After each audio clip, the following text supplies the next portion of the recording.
This is Nasha Kasha, Ukrainian Almanac. 28 minutes of stories for everyone about Ukrainian life. Nasha Kasha is heard on 16 campus and community radio stations from Newfoundland to British Columbia.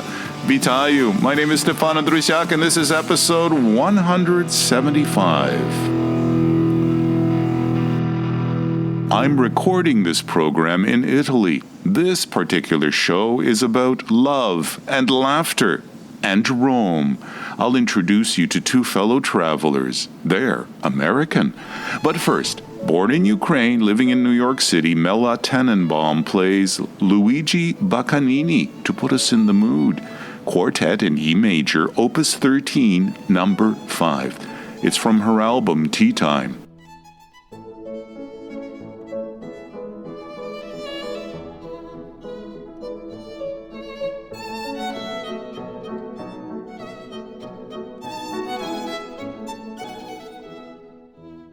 Myron Myron Kopczynski. Luba Kopczynski. My father was born in Lomkivshchina in Ukraine. My mother was from St. Petersburg, Russia, but she came with her family, grandfather, great-grandfather. They were taken from Ukraine to work on the building of St. Petersburg. You know, Peter the Great. Can you tell me a little bit about that? Do you know? My mother died when I was 3.5, and my father was unable to speak about that. And where were you born? I was born in Germany, in Ludwigsburg, Germany, in a displaced persons camp. I was born in Ukraine, in Bushtin, in 1940. When the war started, we moved west, not a covered wagon, but a wagon. And we wound up in Austria, where when the war was over, they put us in the displaced persons camp, and we stayed there until 49, when we got our exit visa, and we came to New York. I was born after the war, so Tato ended up in Germany as a slave laborer. He was taken at the I think he was 19. So Tato, my dad, met my mom. My mom worked at a airplane assembly factory, and through my godmother, she worked in the airplane assembly factory as well. But my dad and my godmother's future husband became friends, and that's how they met and married after the war. My mom died. She spent 2 years in the hospital in Germany, and then she passed away, so my father was heartbroken. Siblings? I have 3 siblings from my stepmother, a brother and 2 sisters. Lotko, Irka, and Oya. My dad settled in Syracuse because our sponsors who signed on the dotted line so we could exit from Germany were already in Syracuse, and they had left the displaced persons camp that we were in several months before us. Those times where people sign on the dotted line and guarantee, I mean, that's really quite something in terms of generosity.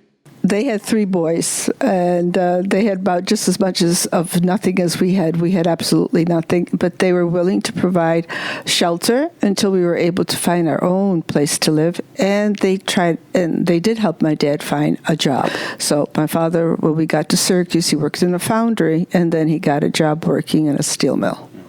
Is that where you grew up? Syracuse, yes. I grew up in Syracuse, and when I finished high school, I was admitted to Hunter College. I went to Hunter College. It was a free college for students that were willing to take nursing or education courses because they were in the 60s, they were in need of nurses and teachers.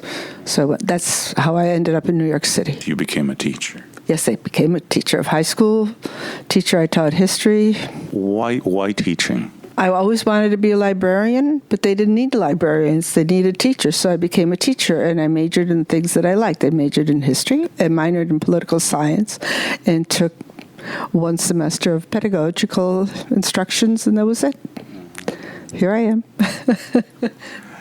New York City, how did you end up there? We ended up in New York City because we had a sponsor that used to be a girl from New York City, parents who knew my father and mother. And when we came to New York, she said she would sponsor us and give us a job and shelter. She said she had a restaurant and we could work in the restaurant and she'd give us shelter. When we came to New York, this was very, very tough. She said, I have some good news and some bad news. The bad news is that my restaurant is bankrupt. I live in the SRO, single room occupancy. There's no room for me. So I can't put you up. But I found these people from your town, Burstin, and they're willing to put you up. They have a 3-room apartment, and they had 4 people. We came with 4 people. My sister just got born in Austria a year before that. We came there, and they put us up, and they were very nice. Now, so you had one sibling. Were there any other brothers and sisters that were born later? No, there was no others, and my sister since has died prematurely. That was that. Sorry for your loss. Yes, thank you. Okay. So we had one room, they had one room, and there was a kitchen with a bathtub as a table. They finally moved out and went downtown. We lived on 48th Street and 1st Avenue, where they were building the UN. Luba became a teacher. You became a police officer. Was that your first? How did that happen? Well, the thing was, I took a test. They interviewed me, and I just came out of the Army. And in the Army, I was a policeman. Why a police officer in the Army? How did that happen? Oh, that is simple. When you go to your U.S. Army, they give you a battery of tests. I wanted to be a linguist because I could speak Ukrainian, Polish, Russian, and German. And so I took a test, Ukrainian test, and I scored 64 out of 64 questions. Then I took the Russian, it was the same test. And I took the Polish, same test. Then I took Slovak. I thought for sure I'm going to California. That's where the school was. But they said, the school is all booked, there's no room, so we're going to take you the next where we have openings, which was military police. That's how I became a military policeman. What were those early days like as a police officer? What kinds of things do you remember? Oh, in New York City? Usually what happens when you're a police officer, you go into uniform and you do uniform duty until somehow you establish some kind of a criterion and they make you detective, or you take a test and you become a sergeant and so forth. They interviewed me, and right away I went into undercover, and I became a detective within 5.5 months. How did you skip that rung where you actually walk a beat? No, I didn't walk the beat. I skipped it because this was 68, and we had a lot of turmoil. There was a lot of people running around thinking that they could disrupt our society. And so I was Ukrainian, and so they decided that, maybe I could help them out to be on the Were the disruptors Ukrainian? No, the disruptors were not Ukrainian, but they said to me that they felt because I came out of the Army, I had the discipline to do things that they want me to do, spy on these people. They were federal undercover people. So I was infiltrating undercover federal people who had these people under money. They were paying them money to be agitators. So that's like the Keystone Cops, the police spying on police. Federales do not tell the locals what they do. These were like agitators. Whatever happened to them? They just disbanded after the Democratic Convention. Does something stand out from your early years as a teacher? I guess what really stands out is that I had this passion to teach, and unfortunately I realized that not all children had the passion to learn, and I think a lot of that is based from your family, your parents.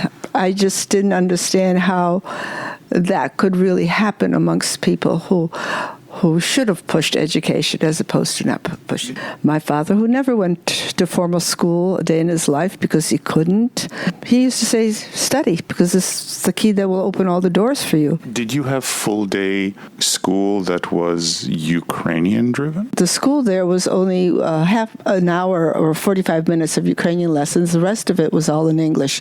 So I taught 7th grade, all the classes except Ukrainian, and math. That's an interesting age of young people's development, grade 7. Yes, it is. It's the hormones are starting up. They are very curious about all kinds of things that, you push them to their limit. Some students accepted that limit and by being pushed far enough. You said you realized that not all students want to learn or have a thirst for knowledge. Was there a point at which you said, okay, I've got this, I have their number, I can do some good here? As a teacher, I think you have to realize that you're not going to reach everyone that's seated in front of you, because not everybody's on the same page or wants to be on the same page, which is a choice. That's fine. It's disheartening in the beginning until you reach the point of understanding that this is the way things are. That, some children just are not willing to learn, period. But some are, and they grow. And that is a marvelous thing to see when you get them in 9th grade and you see what happens by the time 12th grade rolls around, the end of high school. They have achieved something or have grown. Hopefully, I don't know what happens to a whole lot of children that I've seen, thousands of children that I've seen over the years of teaching. But I know that I've made some success. When Chernobyl happened, students that graduated in the 70s called to find out if I still had family and, what the situation there was. So they knew who and what my background was, and they just were concerned. If, that's all they wanted to know, not who you are, where you're going, or anything, just if they were safe. And that was really reassuring and telling for me. Is there something in your policing that just turned you around or shook you or changed you? Is there something that's not too personal to ask? No, it's not personal. Like, I also found out that right from the beginning that I had a job, and my job was like a dog catcher. Catch them, and then there was the judiciary, and then there was the district attorney. They took care of the rest. And once you understand where you are in the cosmos, it's much easier to do the work and do it properly. So if it's catch and release, you understand that. And if they're back out on the street, that's just the way it is, and you start again.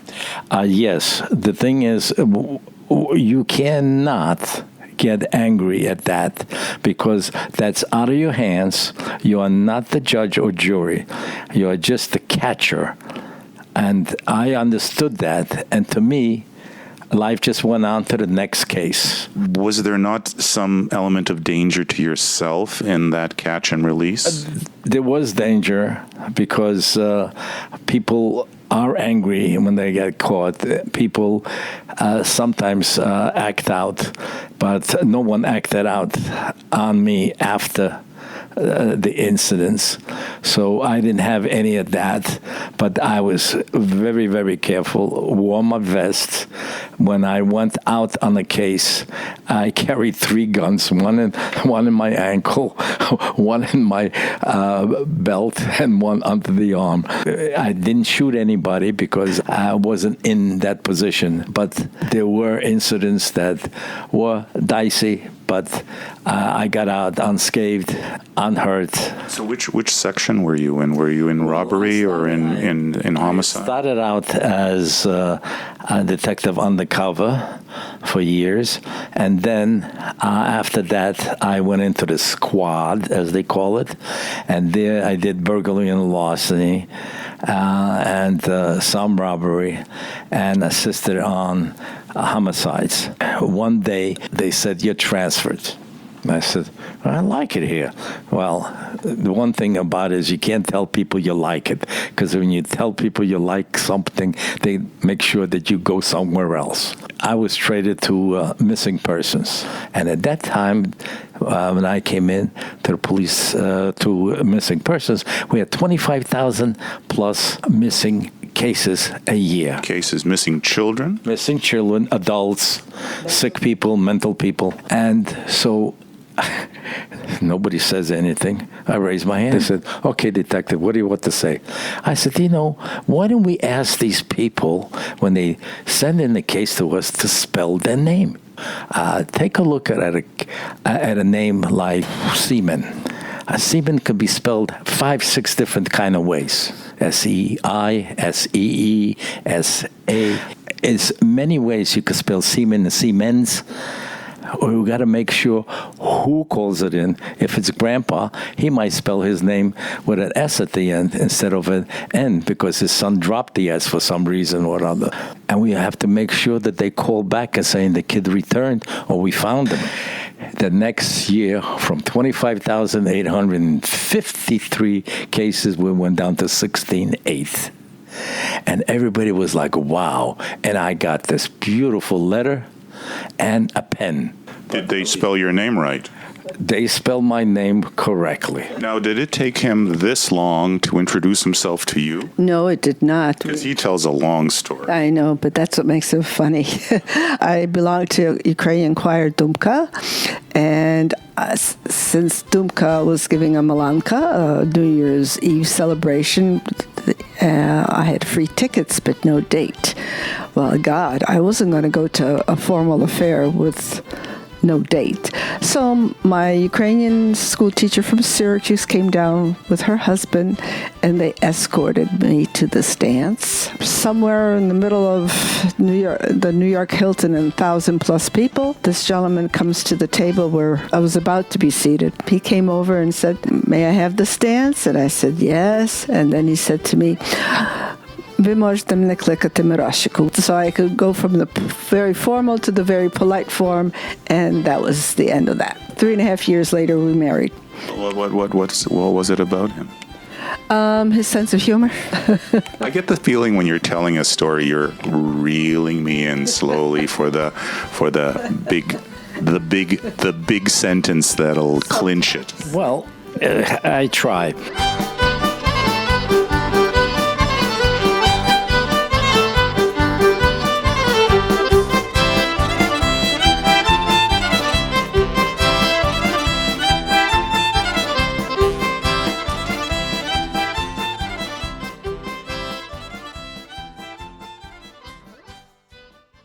This is a story about Mr. D.E.Y., and he lived on D.E.Y. Street in Chinatown, New York, on Dai Street, because that's how you pronounce D.E.Y. in Chinese. It's Dai, with a roommate called Mr. Fang, and he was out of the house, so he went out to shop because he was cooking supper that night. So as he came out on Dai Street, because it's so busy, and the cab hit him, and of course they took him by ambulance to Bellevue Hospital, where they treated his injuries, and some detective came and said to him, "Do you have anybody that you want notified that you were in the hospital?" So he said, "My name is John, and D.E.Y." He said, "Okay." He says, "Call Mr. Fong, tell him that I won't be there to cook supper, so he's on his own." Detective Williams calls up Mr. Fong and says, "Mr. Fong, you know John?" He says, "Yes. John died in hospital." He says, "Okay, I take care of everything." 2 days later, Mr. Fong calls Detective Williams and says, "You said John died in hospital. John no die. I buy coffin. What I do with coffin?" So Williams was a very shrewd detective. He didn't fast on his feet. He says, "John die, gotta die sometime. You keep coffin."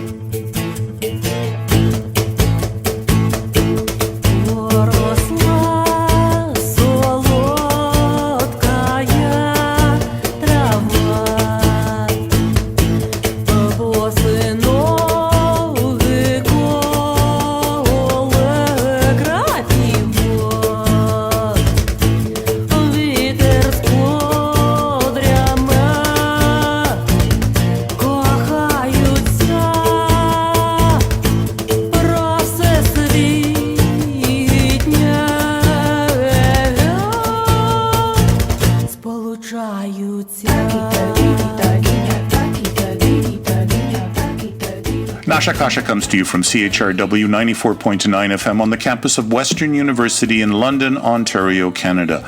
We're heard on CHMR 93.5 FM in St. John's, Newfoundland, on CKDU 88.1 FM in Halifax, on local 107.3 FM in St. John, New Brunswick, on CJAS Radio 93.5 FM in Saint Augustine, Quebec, on CJLO 1690 AM in Montreal, on CFRC 101.9 FM in Kingston, on CFMU 93.3 FM in Hamilton, on CKMS 102.7 FM in Kitchener-Waterloo, on CJAM 99.1 FM in Windsor and Detroit, on CKLU 96.7 FM in Sudbury, on CILU 102.7 FM in Thunder Bay, on 101.5 UMFM in Winnipeg, on CFMQ 98.1 FM in Hudson Bay, Saskatchewan, on CFBX 92.5 FM in Kamloops, and on CIVL 101.7 FM in Abbotsford, British Columbia.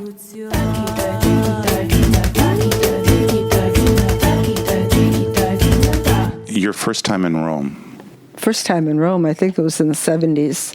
Well, we did all the tourist sites, Colosseum, you name it, we did it.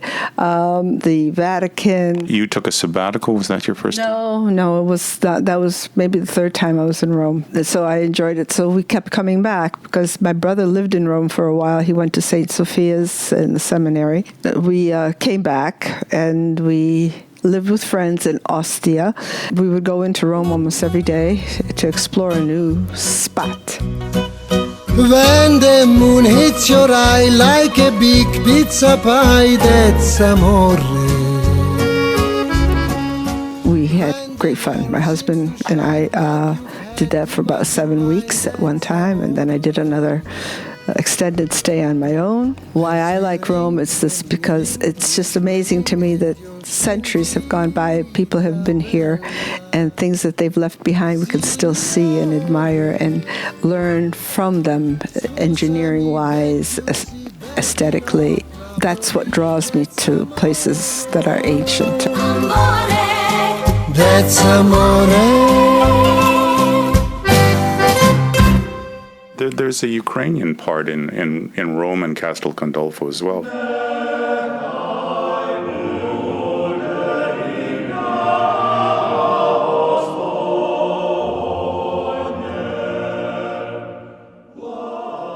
I mean, you talk about the seminary, but have you been to St. Sophia before?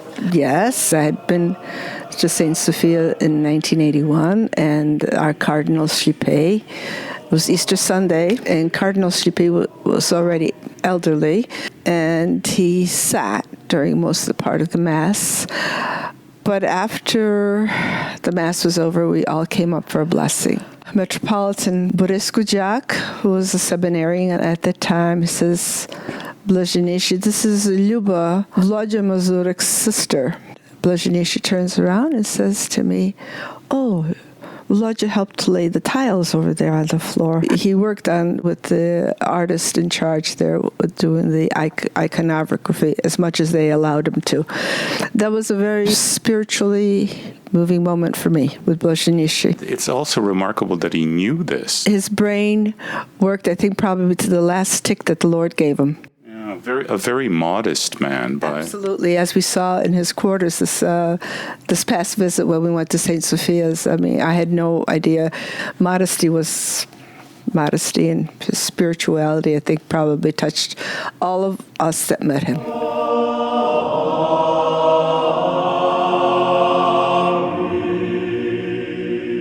Well, Italy, I love to eat, and Italian food is very palatable. My friend Alice, she graduated in 92. We're going to Rome, and her student called us up and says, how you doing, Mr. Kopczynski?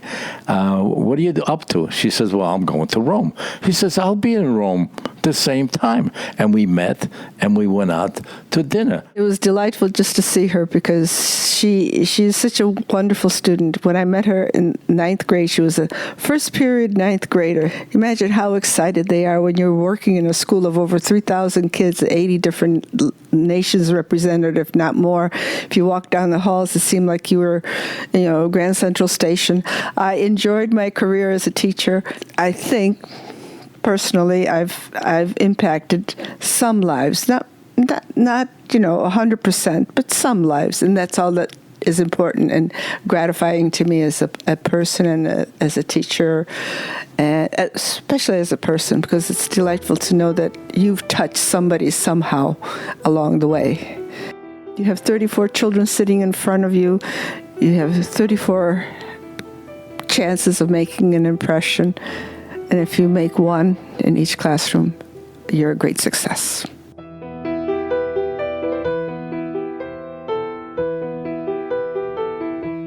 When I retired in 97, it was 57. Thank you. How many years in the force? 29 years, 5 months, 6 days, and 7 hours, but who's counting?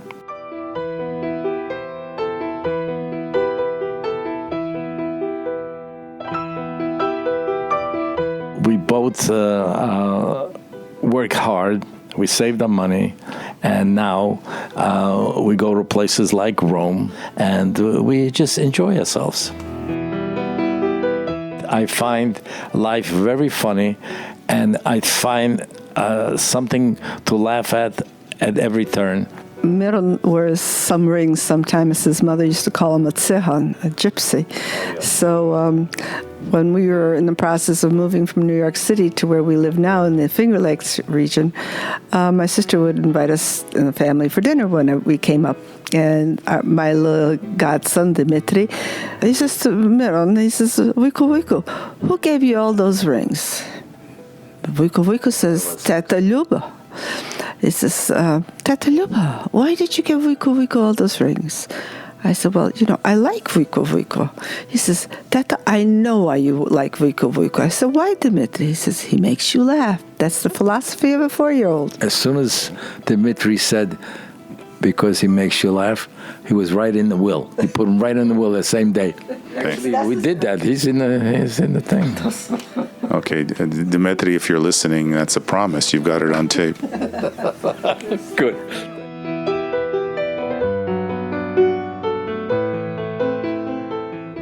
Nasha Kasha is also a widely available podcast. If you like what you're hearing, please rate us on iTunes. In this program, you heard Hopak by the Kapusta Kids. Mucha played Rička, which means river. Rocco Granata sang That's Amore. You heard the Basilian Students Choir. And this is Manitoba-born Evan Wish with his own composition, I Feel a Change. I'm your reporter, Stefan Andrusiak, back in a week, God willing. До милої зустрічі за тиждень часу, дорогі слухачі.